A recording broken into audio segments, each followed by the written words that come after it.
Wabarakatuh. Nah, kabarnya hari ini baik.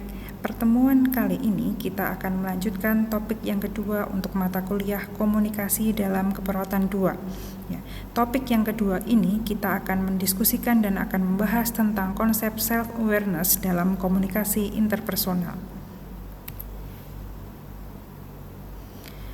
Secara konsep, self-awareness atau kesadaran diri adalah mengetahui apa yang menjadi motivasi, kemudian bisa menganalisis kepribadian diri, lalu memahami bagaimana faktor-faktor tersebut mempengaruhi penilaian, keputusan, dan interaksi kita kepada orang lain.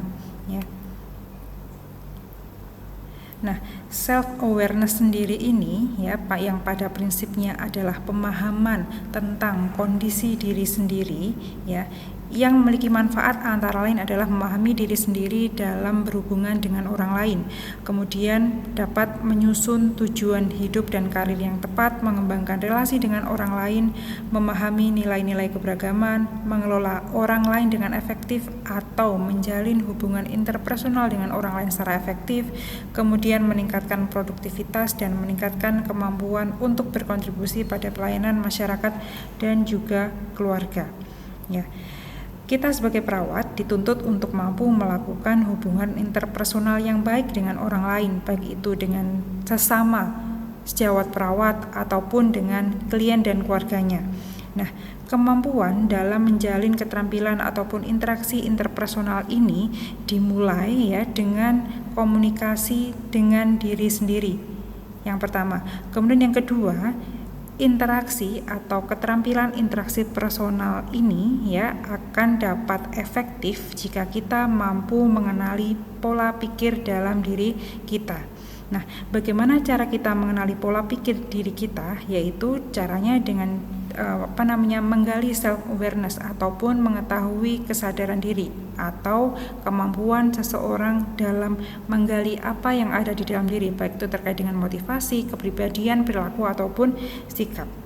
Ya, jadi kemampuan dalam pemahaman diri ataupun self-awareness ini sangat penting agar kita dapat berinteraksi secara efektif dengan orang lain. Ya, nah, kunci bagaimana agar kita bisa berinteraksi secara efektif dengan orang lain adalah kita mengetahui apa yang menjadi kekuatan ataupun kelebihan dalam diri kita, dan kita mengetahui apa yang menjadi kelemahan ataupun kekurangan dalam diri kita. Sehingga ketika kita sudah memiliki kesadaran atau bisa menganalisis diri sendiri melalui self-awareness ini, kita bisa mengembangkan kemampuan ataupun kelebihan yang kita miliki dan bisa menutupi ataupun meminimalisir kelemahan ataupun kekurangan yang kita miliki. Sehingga ketika kita bisa mengembangkan kemampuan dan bisa meminimalisir kelemahan ataupun kekurangan yang ada pada diri kita, kita akhirnya bisa lebih mudah memahami apa yang kita inginkan, apa yang kita harapkan ya, dan juga lebih mudah memahami ataupun mengetahui apa yang menjadi harapan orang lain kepada diri kita. Sehingga ketika sudah terjadi persamaan persepsi ya, ataupun persamaan penilaian antara diri kita dengan orang lain, kita dapat melakukan ataupun menjalin interaksi ataupun hubungan interpersonal dengan orang lain secara efektif. Nah, selanjutnya bagaimana sih cara mengembangkan self-awareness atau bagaimana cara mengembangkan kesadaran diri itu ya? Ada 4 komponen, yaitu dengan self-analysis atau kemampuan dalam melakukan analisis diri sendiri, kemudian melakukan analisis terhadap persepsi orang lain, lalu yang ketiga ada self-disclosure, dan yang keempat adalah dari pengalaman ya. Oke. Ini adalah 4 cara yang bisa digunakan untuk mengembangkan self-awareness ya. Jadi ketika seseorang dapat mengembangkan ataupun mengoptimalkan self-awareness ini, nantinya harapan akhirnya ataupun tujuan akhirnya adalah terjadi hubungan interpersonal atau terjadinya peningkatan keterampilan interpersonal dengan orang lain sehingga dapat menciptakan komunikasi yang efektif ya. Oke, saya ulangi lagi ya. Untuk dapat berkomunikasi dengan orang lain secara efektif, kita perlu mengetahui apa motivasi kita, apa harapan kita, dan apa kebutuhan kita ya yang kita harapkan atau yang akan kita komunikasikan pada orang lain, ya. Karena dengan adanya pemahaman tentang apa yang menjadi motivasi kita melakukan komunikasi, kebutuhan kita melakukan komunikasi, hasil akhirnya adalah muncul teknik komunikasi yang berbeda dalam berbagai kondisi, ya. Contohnya adalah ketika kita melakukan komunikasi pada anak, tekniknya tentunya akan berbeda ketika kita melakukan pada orang yang sudah berada pada tahap kembang usia lanjut ataupun pada lansia. Begitu pula tentunya komunikasi ataupun teknik komunikasi yang kita gunakan pada pasien yang mengalami penurunan kesadaran, pada pasien yang mengalami gangguan pendengaran dan lain sebagainya, tentunya tekniknya akan berbeda. Nah, self awareness ini adalah langkah awal agar kita dapat berinteraksi dan berkomunikasi dengan efektif pada orang lain. Oke. Nah, tadi ada 4 cara yang bisa digunakan untuk mengembangkan self-awareness ataupun kemampuan pengembangan diri. Yang pertama ini adalah adanya self-analysis atau analisis diri. Analisis diri ini adalah menilai diri sendiri sebagai objek dalam pengalaman dan berbagai kejadian. Ya, ini secara definisi. Nah, proses analisis diri sendiri ini dimulai dengan adanya refleksi atau penilaian terhadap diri sendiri, kemudian mengeksplorasi pikiran, perasaan yang dihubungkan dengan berbagai kejadian dalam kehidupan. Contohnya, ketika saya dihadapkan pada situasi yang menyenangkan, maka yang saya pikirkan apa? Yang saya rasakan apa? Sehingga dengan pikiran dan perasaan yang saya miliki itu, saya akhirnya bisa menimbulkan suatu sikap. Saya bisa melakukan suatu tindakan ataupun perilaku. Ya. Begitu juga sebaliknya, ketika saya dihadapkan pada situasi yang menyedihkan, dihadapkan pada situasi yang tidak menyenangkan, maka yang saya pikirkan, yang saya rasakan adalah ini, sehingga nanti akhirnya saya akan menimbulkan suatu perilaku ataupun perbuatan sesuai dengan apa yang saya pikirkan dan apa yang saya rasakan. Ya.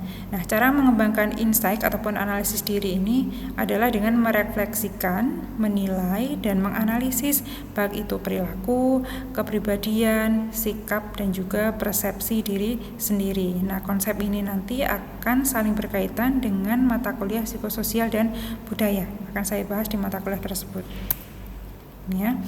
Nah, kemampuan dalam menganalisis segala sesuatu yang ada pada diri sendiri atau self-analysis ini yang pertama bisa dianalisis dari aspek perilaku, ya.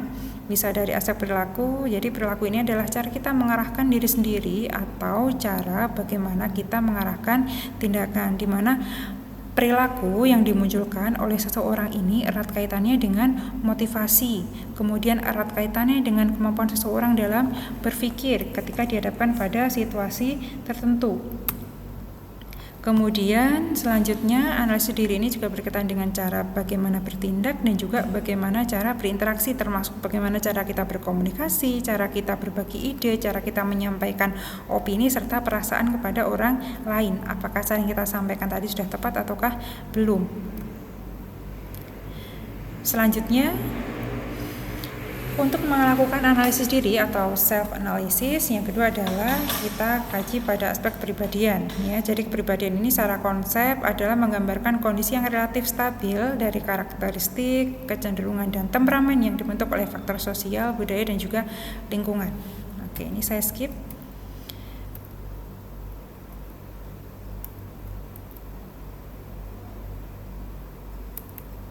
Oke, selanjutnya dalam proses analisis diri ataupun self analysis di sini juga dipengaruhi oleh sikap. Ini sikap ini adalah kecenderungan yang dipelajari secara konsisten untuk merespon baik dengan cara yang menyenangkan ataupun tidak menyenangkan terhadap objek tertentu. Ya, karena sebagai manusia kita dapat memilih bagaimana kita berpikir dan merasakan berbagai situasi yang kita hadapi atau emosi yang kita pilih ini pada akhirnya akan menentukan sikap kita. Kemudian selanjutnya ada persepsi. Jadi persepsi ini adalah menggambarkan proses di mana individu mendapatkan informasi yang diperoleh melalui panca indera lalu memberinya arti. Kemudian self awareness ini pada akhirnya juga dapat membantu kita memahami bagaimana orang lain memandang diri kita dan bagaimana kita memahami apa yang orang pikirkan tentang kita. Jadi persepsi orang lain ini juga sedikit banyak akan berpengaruh terhadap proses pembentukan ataupun pengembangan self-awareness pada diri kita. Kemudian yang ketiga ada self-disclosure, nih ya. Oke, self-disclosure ini adalah cara lain meningkatkan self-awareness, ya. Atau secara konsep self-disclosure adalah sharing pikiran, perasaan, dan ide kita dengan orang lain, ya.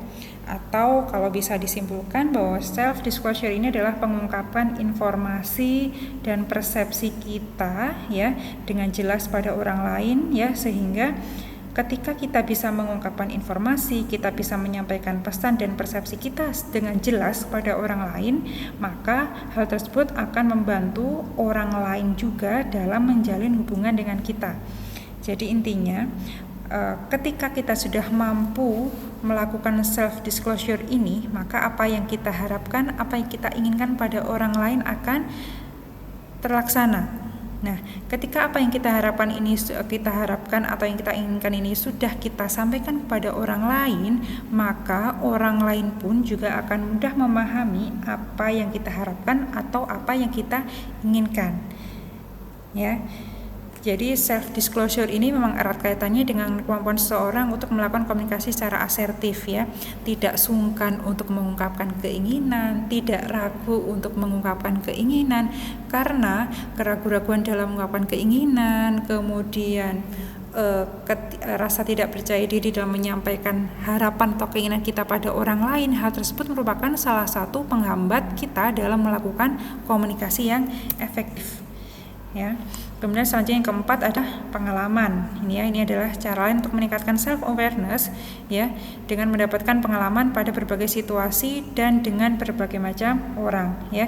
Jadi tadi cara untuk mengembangkan self awareness ada 4. Yang pertama adalah dengan melakukan analisis diri atau self analysis.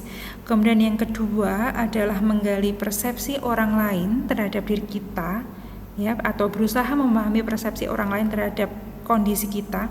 Kemudian yang ketiga adalah self disclosure, ya, atau mengungkapkan apa yang kita inginkan, apa yang kita harapkan kepada orang lain, dengan harapan orang lain juga memahami apa yang kita inginkan dan kita harapkan.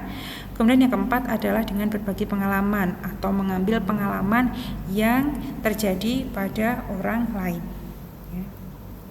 ya. Jadi kalau kita simpulkan, ya, pada konsep self awareness, ya, atau melakukan analisis terhadap diri sendiri ini dimulai dengan cara berusaha mengekspresikan atau mengungkapkan serta menggali pemikiran dan juga perasaan yang muncul pada diri kita ketika kita dihadapkan pada situasi tertentu, ya. Nah, ketika kita berhasil untuk menggali pikiran dan perasaan, ya, terhadap situasi yang saat itu sedang kita alami, akhirnya kita akan memiliki sudut pandang yang baru atau memiliki sudut pandang yang lebih objektif. Nah, ketika kita sudah memiliki sudut pandang yang baru, maka diharapkan terjadi perilaku yang baru juga atau perilaku yang sesuai, ya, dengan situasi ataupun kondisi yang kita hadapi. Nah, kaitannya dengan komunikasi adalah self awareness ini ketika kita mampu menganalisis apa yang menjadi tujuan kita berkomunikasi dengan orang lain, apa yang menjadi harapan kita ketika kita berkomunikasi dengan orang lain, ya, maka harapannya di sana adalah muncul analisis dari pikiran, kemudian muncul analisis yang berasal dari perasaan. Oh, ketika saya mengharapkan hal ini, ketika saya berkomunikasi pada orang lain, maka yang harus saya lakukan adalah apa? Seperti itu, sehingga muncul sudut pandang yang baru dan muncul perilaku yang baru yang sesuai sehingga tercapai komunikasi yang efektif, ya. Itu adalah konsep self awareness. Saya hanya menjelaskan secara garis besarnya saja. Jika ada yang ingin didiskusikan tentang konsep self awareness, nanti bisa melakukan diskusi di forum Sepada, ya. Nah, Selanjutnya, kenapa sih dalam mata kuliah komunikasi keperawatan ini kita perlu melajari self-awareness? Tadi sekilas sudah saya jelaskan ya, bahwa self-awareness ini merupakan hal yang paling dasar ya, ataupun hal yang paling awal untuk kita lakukan ya, agar kita bisa mengenali atau menganalisis diri sendiri sehingga bisa menjalin hubungan interpersonal yang baik pada orang lain dan juga melakukan komunikasi efektif dengan orang lain. Nah, self-awareness ini ada kaitannya dengan jendela Johari atau ada yang namanya Johari window ya. Jadi selain 4 cara tadi atau 4 cara untuk mengembangkan self-awareness tadi, ada self-analysis, ada persepsi orang lain, self-disclosure, dan juga pengalaman. Dalam keperawatan, dalam teori komunikasi, ada yang namanya teori Johari window atau teori jendela Johari ya. Jadi ya, Johari window atau teori jendela Johari ini merupakan salah satu cara untuk melihat dinamika atau melihat sejauh mana sih perkembangan self-awareness yang dimiliki oleh seseorang ya, atau jendela Johari ini bisa digunakan untuk menilai ya sejauh mana usaha mengembangkan self-awareness yang kita lakukan ya, yang mana ini berkaitan dengan perilaku, perasaan, dan juga motif ataupun motivasi pada individu ya. Jadi selanjutnya teori Johari window atau jendela Johari ini diciptakan oleh Joseph Loew dan juga Harry Ingham ya, pada tahun 1955, yang tujuannya adalah untuk mengamati cara kita memahami diri kita sendiri sebagai bagian dari proses komunikasi ya. Jadi sebenarnya teori Johari window atau jendela Johari ini singkatan gitu ya. Jo-nya ini berasal dari nama Joseph Loew dan Harry-nya ini berasal dari nama Harry Ingham ya, sehingga disebut dengan teori Johari window atau jendela Johari ya. Oke. Baik, selanjutnya secara definisi atau dari konsep, bahwa teori Johari window atau jendela Johari ini merupakan perwujudan bagaimana seseorang berhubungan dengan orang lain yang digambarkan sebagai sebuah jendela ya. Dan jendela itu sendiri terdiri dari 4 matrik atau terdiri dari 4 kotak sel ya, yang masing-masing selnya menunjukkan daerah self atau daerah diri, baik yang terbuka maupun yang disembunyikan ya. Dan yang mana keempat kotak tersebut disebut dengan daerah publik, daerah buta, daerah tersembunyi, dan daerah yang tidak disadari ya. Jadi sekali lagi, konsep Johari window ini adalah suatu konsep atau suatu teori yang menggambarkan atau yang merupakan perwujudan bagaimana seseorang itu berinteraksi dengan orang lain, bagaimana seseorang itu berkomunikasi dengan orang lain. Ya, jadi ini tadi teori Johari window ada 4 area. Yang pertama ada daerah publik atau public area. Kemudian yang ini, mohon maaf salah ketik ini ya. Ini blind area ya. Daerah buta atau blind area, kemudian daerah tersembunyi atau hidden area, dan daerah yang tidak disadari atau unconscious area. Oke, kita bahas satu persatu untuk 4 area dari Johari window. Yang pertama tadi ada open area atau daerah publik ya. Open area ini adalah informasi tentang diri kita yang diketahui oleh orang lain. Contohnya adalah nama ya. Nama ini jadi kita tahu siapa nama kita, dan orang lain yang sudah mengenal kita juga tahu siapa nama kita ya, termasuk jabatan, pangkat, status, dan sebagainya. Jadi open area ini adalah sesuatu yang kita ketahui dan juga diketahui oleh orang lain ya. Nah, bagi orang yang telah mengenal potensi dan kemampuan dirinya sendiri, kelebihan dan kekurangannya, sangatlah mudah untuk melakukan kegiatan-kegiatan yang bermanfaat bagi diri sendiri maupun orang lain, sehingga orang dengan topi ini akan mudah menemukan kesuksesan pada setiap langkahnya. Ya. Jadi pada open area ini, dalam konsep Johari Window ini, daerah publik itu atau open area atau public area ini merujuk kepada perilaku, perasaan, dan juga motivasi yang diketahui oleh diri sendiri dan juga diketahui oleh orang lain, ya. Semakin lama maka informasi tentang diri kita akan terus bertambah secara vertikal sehingga mengurangi hidden area. Atau semakin kita mengenali orang lain, ya, atau semakin dekat diri kita dengan orang lain, maka open area itu akan semakin terbuka. Apa yang ada pada diri kita juga akan diketahui oleh orang lain, ya. Nah, makin besar open area, makin produktif dan menguntungkan hubungan interpersonal yang dilakukan, ya. Nah, jika wilayah ini makin melebar atau ukuran kotaknya itu semakin besar, ya. Jadi kalau digambarkan dalam satu kotak itu adalah jiwa manusia, ya. Ada area terbuka atau area yang kita ketahui dan juga diketahui oleh orang lain. Nah, semakin luas open area ini, ya, dalam arti dapat memahami orang lain dan orang lain dapat memahami diri kita, maka akan terjadi komunikasi yang baik. Sebaliknya, jika wilayah ini makin menyempit, berarti komunikasi juga akan semakin tertutup, ya. Oke. Mengapa ketika open area ini ukurannya semakin luas, berarti kita bisa menjalin hubungan ataupun komunikasi yang baik?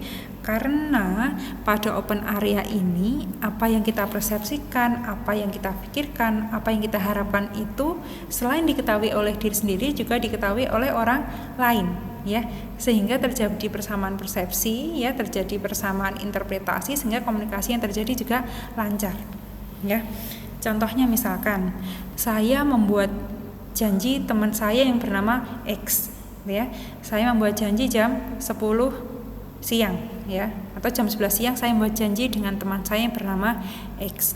Namun ketika saya sedang berada di perjalanan, ban motor saya kempes misalkan, sehingga saya terlambat menemui X pada jam 11. Contohnya misalkan saya berhasil menemui X jam 12. Nah, lalu saya menyampaikan, X, mohon maaf ya, saya terlambat datang karena ban motor saya tadi rusak, ya. Itu adalah contoh pengungkapan open area. Jadi kita berusaha mengungkapkan pada orang lain, ya, tentang kondisi kita, ya, tentang kenapa saya terlambat, ya. Kemudian sehingga orang lain tersebut pun juga akan memahami kenapa saya tadi kok terlambat untuk menemui teman saya tadi, ya. Sehingga terjadi ini adalah namanya open area, ya. Jadi apa yang kita pikirkan, apa yang kita rasakan, kondisi yang kita alami ketika kita sampaikan pada orang lain, ya, maka orang lain tersebut pun juga akan memahami kondisi kita. Walaupun ketika kita memperluas open area ini, tidak selalu orang lain itu akan merespon sesuai dengan apa yang kita harapkan, ya. Jadi ini adalah memperluas open area ini merupakan salah satu upaya untuk meningkatkan komunikasi agar terjadi secara efektif. Ini adalah open area. Jadi apa yang kita inginkan, apa yang kita harapkan, apa yang kita mau itu juga diketahui oleh orang lain. Kemudian yang kedua ada hidden area atau area tersembunyi, ya.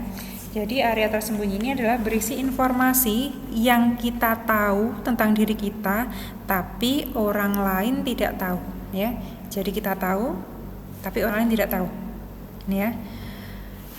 Nah, oke, ini poin ketiga. Hidden area ini merupakan gambaran seseorang yang sangat menjaga privasinya. Jadi semakin luas hidden area yang ada pada diri seseorang, ya, itu mencerminkan seseorang itu privasinya tidak ingin diketahui oleh orang lain. Atau ada teori lain yang menyebutkan bahwa semakin luas hidden area atau area tersembunyi itu mencerminkan kepribadian yang hanya mau menerima saran dan informasi dari orang lain, tapi tidak mau atau sedikit berbagi saran pada orang lain. Ya, ini adalah gambaran dari hidden area atau area tersembunyi. Jadi orang ini hanya sedikit memberikan pesan ya terkait dengan apa yang dia inginkan, apa yang dia harapkan ya kepada orang lain, namun dia berharap dia bisa memperoleh informasi yang banyak dari orang lain ya. Nah, konsekuensinya adalah dengan tidak berbagi mengenai hidden area atau ketika kita tidak menyampaikan apa yang menjadi harapan kita kepada orang lain, biasanya akan menjadi penghambat dalam hubungan ataupun dalam komunikasi ya, sehingga rentan terjadi miskomunikasi ketika kita berkomunikasi dengan orang lain ya. Jadi contohnya misalkan orang ini maunya hanya ingin dimengerti ya, hanya ingin dimengerti oleh orang lain tanpa dia ini menyampaikan apa yang mereka inginkan kepada orang lain ya. Coba dianalisis dirinya sendiri ya, kira-kira dalam diri Anda antara open area atau area terbuka dan hidden area atau area tersembunyi itu lebih luas yang mana ya. Kemudian yang ketiga ini ya. Nah, selanjutnya untuk hidden area ini ada dua konsep, ada over disclose dan juga under disclose ya. Kalau over disclose ini terlalu banyak mengungkapkan suatu hal yang harusnya disembunyikan. Kalau under disclose ini adalah terlalu menyembunyikan sesuatu yang harusnya dikemukakan. Ini ya, ini ada dua konsep, saya lewati. Kemudian yang ketiga ada blind area atau area buta. Oke, tadi mungkin yang ini belum saya beri contoh ya untuk yang hidden area ataupun area yang tersembunyi ya. Contohnya misalkan ya ada pasien mengatakan pada dirinya bahwa saya berharap, contohnya seperti ini, saya berharap perawat tidak tahu bahwa saya ini sebenarnya adalah perokok berat ya, seperti itu. Jadi contohnya nih, misalkan kita mau melakukan pengkajian ya, mau melakukan pengkajian kepada pasien yang didiagnosa dia mengalami kondisi patologis atau mengalami penyakit paru misalkan ya. Nah, saat kita melakukan pengkajian, kita tanyakan misalkan, Bapak, apakah Bapak ada riwayat merokok ya. Kemudian ternyata pasiennya menjawab, saya tidak ada riwayat merokok, suster ya. Nah, berarti si pasien ini menonjolkan hidden areanya ya, bahwa ada sesuatu yang terjadi pada pasien yang tidak ingin diketahui oleh perawat ya. Nah, riwayat seperti ini pada akhirnya nanti juga akan mengaruhi pengambilan keputusan dalam asuhan keperawatan, gitu ya. Sehingga semakin luas hidden area, maka biasanya miskomunikasi yang terjadi itu juga akan semakin tinggi risikonya. Kemudian yang ketiga ada blind area atau area buta, ya. Blind area ini adalah mengenali pribadi orang lain tapi tidak mampu atau sulit untuk mengenali diri sendiri ya. Jadi ini kebalikannya dari poin A dan poin B ya. Kalau open area dan juga blind area itu seseorang tahu tentang dirinya, tentang kondisinya, tentang apa yang menjadi harapannya ya, tentang mengetahui tentang apa yang menjadi kekurangan dan kelebihannya. Nah, kalau blind area ini seseorang tidak memahami dirinya sendiri tapi dia berusaha untuk mengenali ataupun mengetahui apa yang terjadi pada orang lain ya, kepo ya atau bahasa kasarnya. Nah, seorang yang blind areanya ini luas dalam jiwa seseorang itu mencerminkan kepribadian yang hanya mau mengkritik atau lebih senang menilai orang lain tetapi tidak mau menerima saran ataupun kritik dari orang lain. Ini adalah gambaran dari blind area ya. Jadi ketika melakukan komunikasi ini tidak ada feedback, tidak ada umpan balik ya, tidak ada tidak terjadi keseimbangan pertukaran informasi ya. Nah, jika blind area ini semakin melebar ya, sehingga open areanya menyempit ataupun daerah yang lain dalam 4 sel jari window tadi semakin menyempit, maka akan menimbulkan terjadinya kesulitan dalam melakukan komunikasi ya.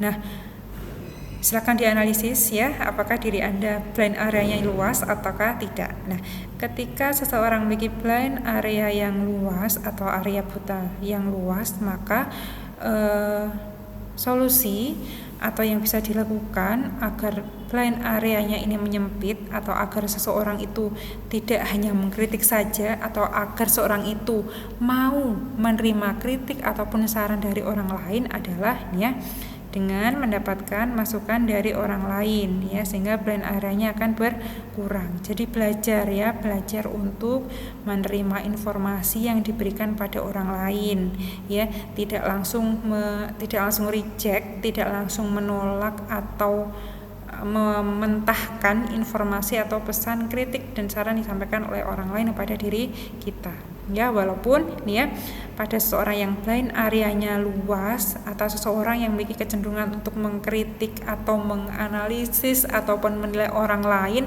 ini sama sekali tidak mungkin dihilangkan ya. Tapi yang mungkin dilakukan adalah memperkecil area buta atau blind area ini ya. Itu.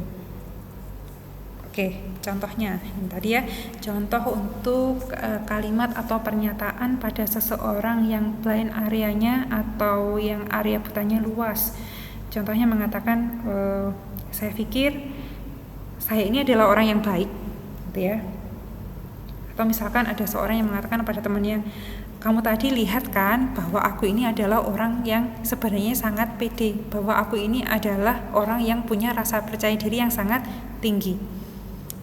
Ini contoh kalimat awal seseorang itu memiliki blind area yang luas. Kemudian yang keempat, ada wilayah tidak dikenal. Ini adalah wilayah paling kritis dalam komunikasi, di mana aspek dalam diri sendiri tidak dikenal, jadi tidak mengenali atau kemampuan analisis dirinya tidak ada, dan juga tidak mampu melakukan analisis atau tidak mampu menilai persepsi, harapan yang terjadi pada orang lain ya. Nah, biasanya jendela ini akan mengecil sehubungan kita tumbuh dewasa dan mulai mengembangkan diri atau belajar dari pengalaman ya. Jadi wilayah tidak dikenal ini biasanya akan semakin menyempit seiring dengan bertambahnya usia, seiring dengan meningkatnya kemampuan pencapaian tugas tumbuh kembang. Ya. Nah, jadi kalau disimpulkan tadi ya, untuk teori Johari Window ya. Teori Johari Window ini ada kaitannya dengan self awareness atau self-awareness tadi apa? Self-awareness tadi adalah kemampuan seseorang untuk melakukan analisis terhadap diri sendiri ya. Nah, kemampuan seseorang untuk memahami diri itu dapat diterapkan atau dapat dinilai salah satunya dengan menggunakan teori Johari Window, yang mana teori Johari Window tadi ada 4 area yang bisa menggambarkan kondisi diri seseorang ya, mulai dari daerah publik, kemudian blind area atau area buta, daerah tersembunyi, dan daerah tidak dikenal atau tidak disadari. Nah, keempat wilayah pada Johari Window ini adalah satu kesatuan yang sebenarnya terdapat dalam diri setiap orang. Jadi setiap orang itu pasti punya open area ya, pasti punya sesuatu yang mana hal tersebut pasti disampaikan pada orang lain agar orang lain tahu. Kemudian seseorang juga pasti punya sesuatu yang ingin dirahasiakan atau yang tidak ingin orang lain tahu. Kemudian ada area tersembunyi dan juga area yang tidak dikenali. Di mana dari keempat kuadran atau 4 kotak pada teori Johari Window tadi ya, jika terjadi perubahan dalam salah satu kuadran atau salah satu kotak, maka akan mengaruhi kuadran yang lainnya ya. Jadi contohnya jika open area atau area terbuka itu semakin menyempit, maka kotak atau kuadran yang lain juga akan semakin luas ya. Misalkan blind areanya akan semakin luas, sehingga sesuatu yang ada di diri kita semakin tidak diketahui oleh orang lain, ya. Nah, selanjutnya, jika kuadran pertama atau daerah publik atau open area itu sangat kecil, berarti seseorang tersebut miskin komunikasi. Maksudnya di sini adalah seorang tersebut menggambarkan seorang tersebut jarang melakukan komunikasi yang efektif pada orang lain. Nah, dengan pelajaran interpersonal dapat diartikan bahwa perubahan yang terjadi pada satu tempat kuadran akan mengaruhi kuadran di tempat yang lainnya. Ya. Oke, jadi kalau dikaitkan konsep self awareness dengan teori dari Johari Window ini adalah kesadaran diri atau self awareness itu dapat ditingkatkan dengan 3 cara, yaitu mempelajari diri sendiri, mengetahui apa yang menjadi kekurangan dan kelebihan yang ada dalam diri sendiri, kemudian menganalisis apa yang kita harapkan, apa yang kita inginkan dari orang lain, itu yang pertama. Kemudian yang kedua adalah belajar dari orang lain, ya, mau menerima feedback, mau menerima saran, mau menerima kritik, dan mau menerima penilaian orang lain, sehingga kuadran 2 atau yang disebut dengan blind area atau area buta tadi semakin mengecil. Kemudian yang ketiga, self awareness atau kesadaran diri atau kemampuan mengenal diri sendiri itu akan semakin meningkat jika kita mau membuka diri, ya. Oke, sehingga kuadran 3 lebih kecil dengan catatan harus terbuka dan juga jujur. Ini ya. Nah, ini kaitannya dengan komunikasi, bahwa seseorang ketika self awareness-nya sudah berkembang, atau ketika seorang bisa mengetahui apa yang menjadi kelebihan dan menjadi kekurangan diri sendiri, maka orang tersebut akan memiliki rasa percaya diri atau kredibilitas, ya. Sehingga agar tercapai komunikasi yang efektif, seorang memerlukan kepercayaan diri, ya. Kepercayaan diri ini dapat diperoleh ketika seseorang dapat mengembangkan self awareness yang ada pada dirinya, ya, mengembangkan potensi, mengembangkan kelebihan, dan juga meminimalisir kekurangan ataupun aspek negatif pada diri. Ya, kredibilitas, kemudian daya tarik atau atraktif, dan juga kekuatan ataupun power. Ya, saya rasa itu saja yang saya sampaikan dalam konsep self awareness dalam komunikasi interpersonal, ya, yang mana dalam komunikasi keperawatan penerapannya atau aplikasinya bisa dinilai dengan menggunakan teori Johari Window. Ya, jika ada yang didiskusikan, nanti kita diskusikan di forum Espada, ya. Saya akhiri sampai di sini. Jika ada kurang lebihnya saya mohon maaf. Selamat siang. Wassalamualaikum warahmatullahi wabarakatuh.